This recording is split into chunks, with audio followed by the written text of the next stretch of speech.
wandered all over this country. They sent me a list of the inductees, and I was surprised to see Ivar among this list of people who are being inducted for their business success and their business acumen. And none of them looked like Ivar.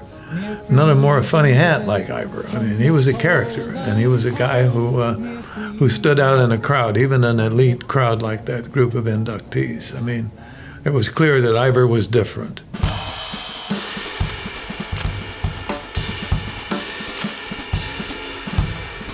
Well, I was mayor during part of Ivar's reign of terror on the waterfront, and I so enjoyed the guy.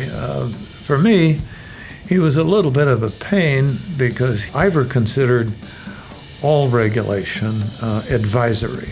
One way he expressed that was when he bought the Smith Tower, basically a kid who started with nothing, and he had put a big flag on top of it, a sock, kind of like you see at an airport, a salmon sock, he called it. And it was in the shape of a salmon, and it was 16 feet long. And so the city said, well, that's a hazard, you know, you can't be flopping around up there, this salmon.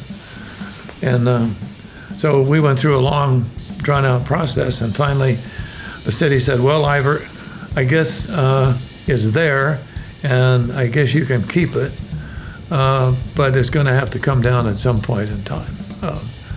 And so they compromised, and I got a big kick out of the way Ivar handled or manhandled the city in that case.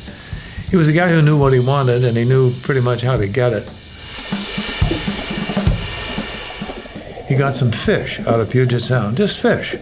I mean, they weren't exotic fish, they weren't fish that people would stand in line for hours to see necessarily, but they were fish.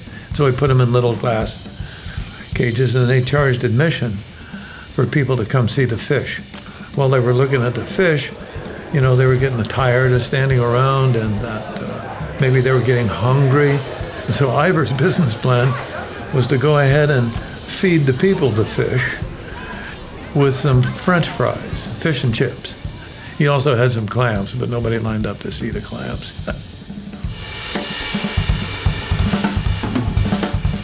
I think there's some real good lessons in Ivar's life and what he did in Seattle for people at WSU who are looking to get into particularly the hospitality industry, which is basically the entertainment industry.